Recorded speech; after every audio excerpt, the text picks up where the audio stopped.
Bismillahirrahmanirrahim. Alhamdulillahirabbil alamin. Wassalatu wassalamu ala asrafil anbiya'i wal mursalin wa ala alihi washabihi ajma'in. Amma ba'du. Alhamdulillahilladzi arsala rasulahu bil huda wa dinil haq liyuzhirahu 'ala dini. Asyhadu an la ilaha illallah wa asyhadu anna Muhammadar Rasulullah. Allahumma shalli ala Sayyidina Muhammad wa ala ali Sayyidina Muhammad. Alhamdulillah, pada malam hari ini kita berkesempatan kembali, tepatnya diri saya diberikan kesempatan oleh Allah Subhanahu wa taala untuk kembali melakukan live atau siaran langsung untuk memberikan sedikit pengetahuan yang telah diajarkan oleh para guru-guru saya terdahulu. Pada malam hari ini saya akan menyampaikan tentang sholat sunnah. Sholat sunnah yang mesti kita biasakan setiap hari untuk dikerjakan. Bukan sholat wajib, tapi sholat sunnah. Sholat wajib atau sholat fardu itu ada 5 waktu ya. Nah, ini ada sholat sunnah. Sholat sunnah ini mesti dibiasakan atau kita lakukan setiap hari. Kenapa? Karena ini sangat diperlukan untuk kehidupan kita, karena tanpa kita sadari kita selalu berbuat kesalahan atau dosa setiap harinya, baik sengaja ataupun tidak sengaja.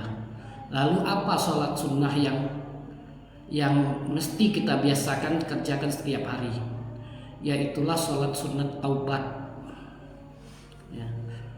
Yaitu sholat sunat taubah atau taubat. Kenapa? Sebelum saya membahas cara tata pelaksanaan sholat sunat taubat ini, saya ulas sedikit tentang kenapa mesti kita lakukan setiap hari. Dalam kehidupan kita sehari-hari, tanpa sengaja maupun sengaja, kita senantiasa berbuat dosa. Sebagaimana salah satu sabda Rasulullah sallallahu alaihi wasallam, baginda Rasul Muhammad sallallahu alaihi wasallam, di dalam salah satu hadisnya yang berbunyi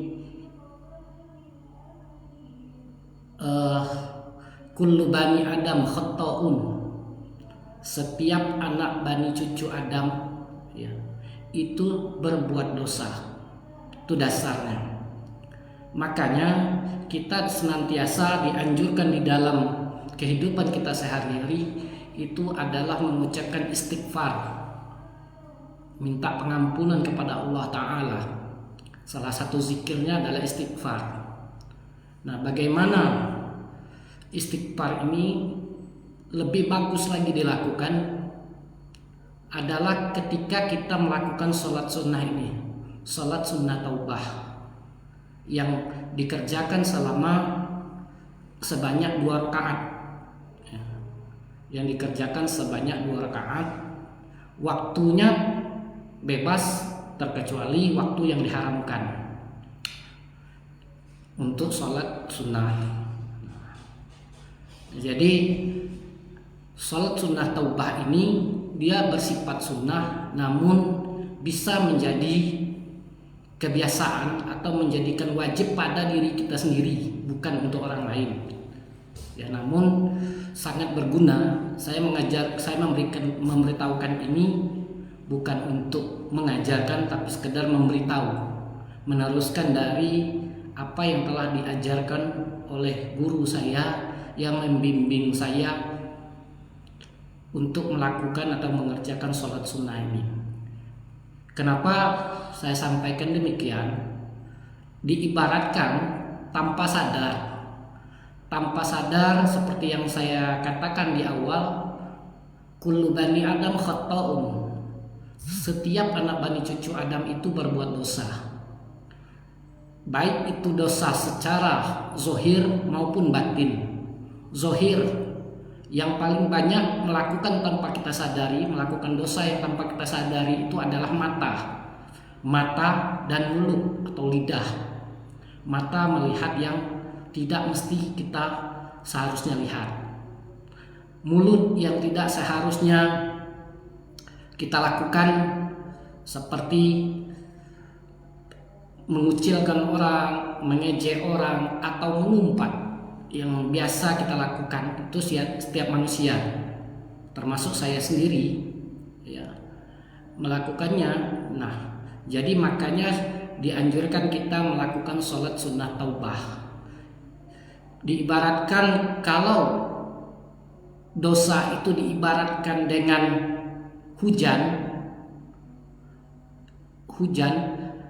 yang terus menerus seperti musim sekarang, musim yang nampaknya pada tahun 2025 ini hujan terus menerus sehingga mengakibatkan musibah di mana-mana, musibah kebanjiran yang banyak menelan korban jiwa.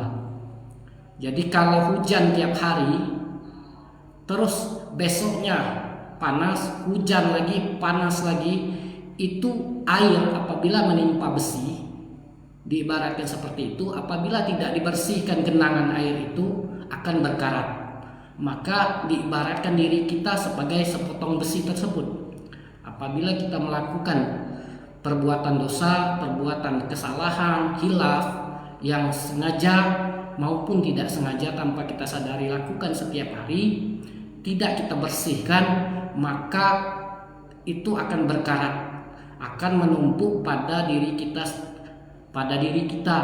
tepatnya biasanya secara zahir akan meresap ke dalam batin. Itulah yang menyebabkan kita terjadinya sulitnya kita menerima pengetahuan dari Allah Subhanahu wa taala. Karena ilmu, segala sesuatu yang bersifat pengetahuan itu pada dasarnya adalah kuasa Allah. Al-ilmu nurun. Ilmu itu adalah cahaya. Bagaimana cahaya akan menembus pada hati, sedangkan hati kita atau zahir kita setiap hari berbuat kesalahan, maka dianjurkanlah atau dibiasakanlah kita mesti melakukan sholat sunnah setiap hari, sholat sunnah taubah atau sholat sunnah taubat. Ada yang berpendapat taubat itu harus taubatun nasuha, taubat yang sebenar-benarnya. Jadi taubat bermakna taubat di sini seharusnya memang seperti itu. Namun kalau kita menunggu kapan mau taubat, mesti taubat, apalagi kita melakukan dosa kecil, apalagi sudah melakukan dosa besar, tidak pernah melakukan taubat, sholat taubat tepatnya yang saya bahas pada malam hari ini, maka jangan berharap kita akan ketemu. Karena perbuatan baik itu berat untuk dilakukan. Artinya, tatkala hati kita masih ada kesempatan naik iman, kerjakan. Karena kalau menunggu pepatah tunggu taubat nasuha baru melakukan, itu tidak akan pernah. Ya, menjelang ajal menjemput itu jarang sangat terjadi. Makanya salah satu sarannya adalah dengan jalan melakukan sholat sunnah taubat. Sholat sunnah taubat ini adalah zikirnya seperti yang saya katakan di awal, sesuai dengan anjuran baginda Rasul. Salah satu zikirnya adalah istighfar. Ya, itu zikirnya. Namun di dalam pelaksanaan sholatnya tidak melakukan istighfar. Itu untuk wiridnya nanti. Jadi saya sampaikan bagaimana tata cara untuk melakukan sholat sunnah taubah ini. Salat sunat taubat ini dilakukan sebanyak 2 rakaat dengan niat usolli sunnat taubat rakaataini lillahi ta'ala. Sengaja aku salat taubat, salat minta ampun kepada Allah Ta'ala karena Allah Ta'ala, minta ampun. Salat sunnah taubat, minta ampun kepada Allah Ta'ala atas segala apa yang kita lakukan. Ya, saya ulangi, niatnya usolli sunnat taubat rakaataini lillahi ta'ala.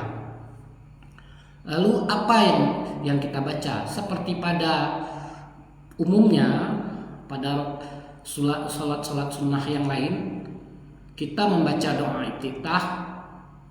Setelah membaca doa iftitah, Allahu Akbar kabira walhamdulillahi katsira dan seterusnya sampai akhir, kita membaca surah Al-Fatihah rukun, ya. Karena tanpa membaca surat Al-Fatihah itu tidak sah sholat kita, apapun sholatnya yang dilakukan. Setelah Fatihah, kita membaca surah atau ayat, surahnya surah Al-Kafirun, ya. Surah Al-Kafirun yaitu qul ya ayyuhal kafirun. Membaca surah Al-Kafirun, qul ya ayyuhal kafirun sampai akhir, sampai lakum dinukum waliyadin.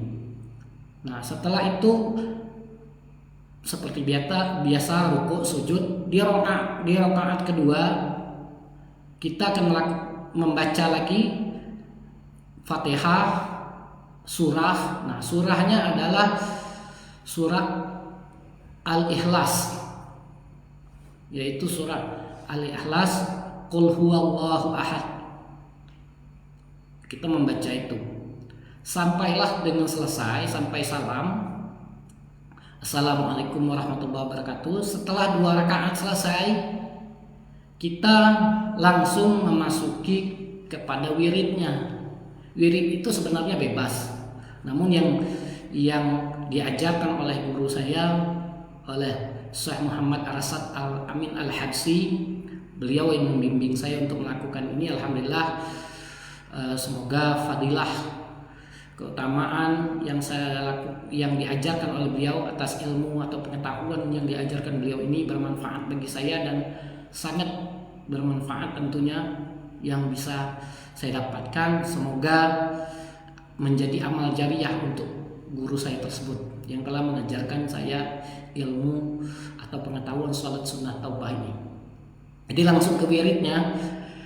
Setelah salam, kita langsung mengucapkan istighfar sebanyak 3 kali. Astaghfirullahalazim, astaghfirullahalazim, astaghfirullahalazim. Kalau mau panjang silakan astaghfirullahalazim alladzi la ilaha illa huwal hayyul qayyum wa atubu ilaih sebanyak 3 kali.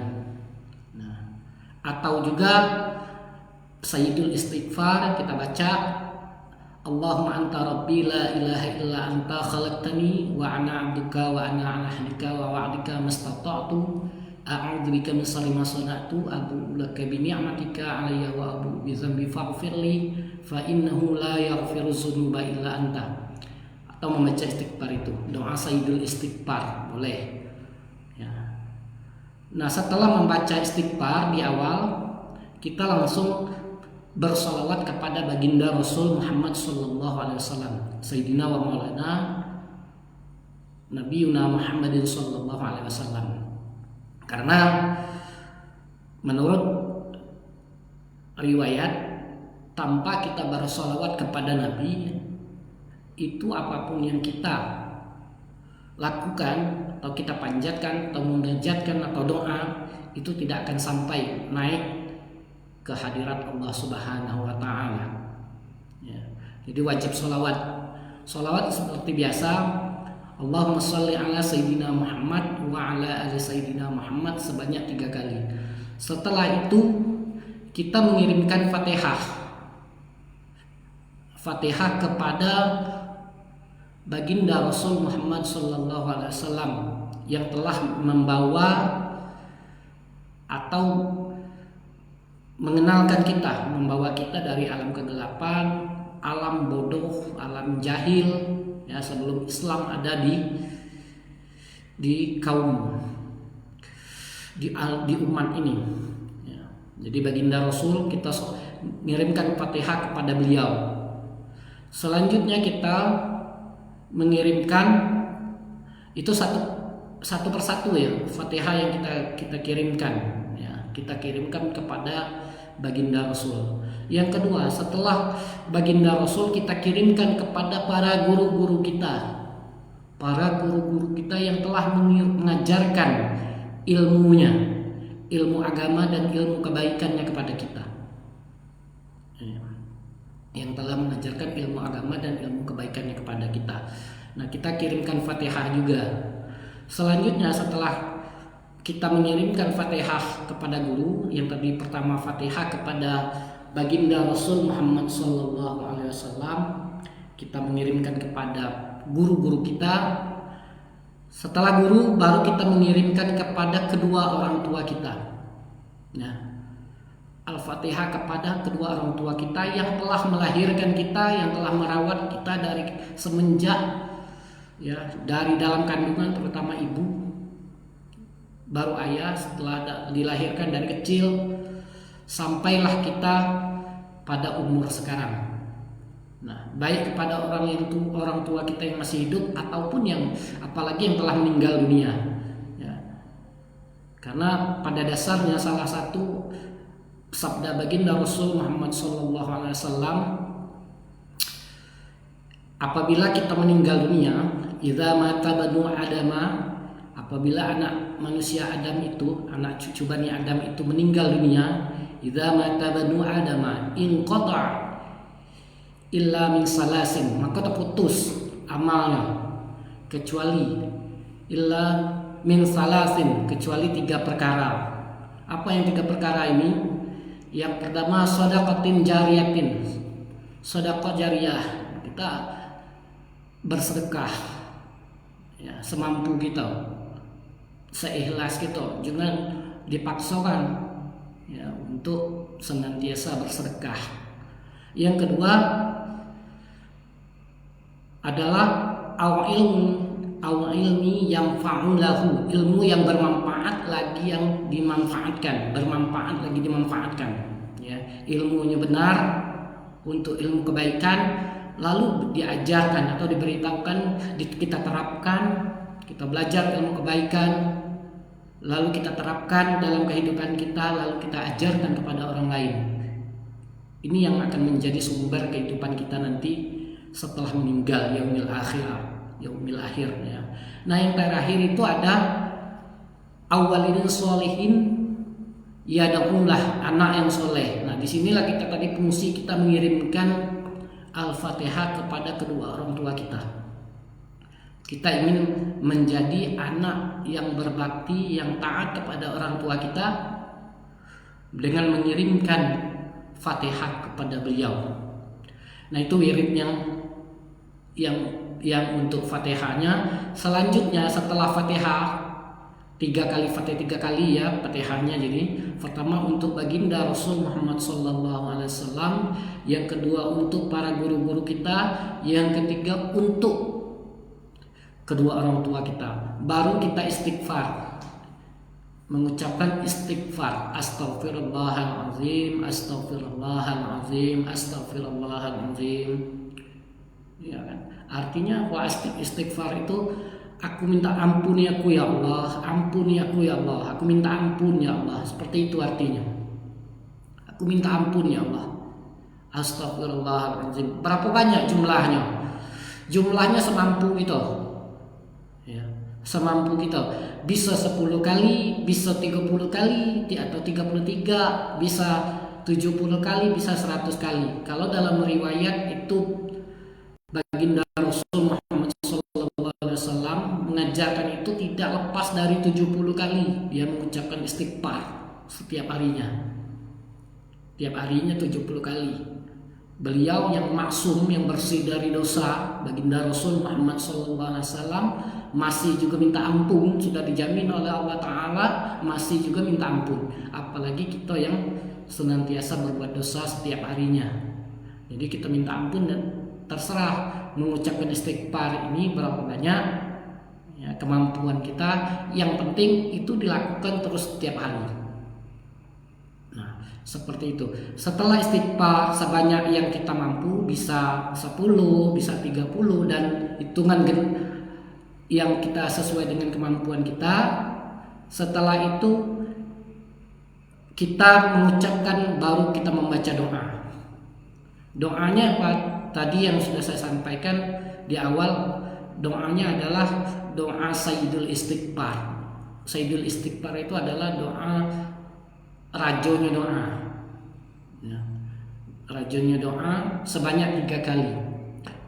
Kita mulai dari mengucapkan syukur, alhamdulillahirabbil alamin, Allahumma sholli ala, kalau misal tidak hafal doa langsung alhamdulillahirabbil alamin, Allahumma sholli ala sayyidina Muhammad wa ala ali sayyidina Muhammad. Baru kita membaca doa Sayyidul Istighfar.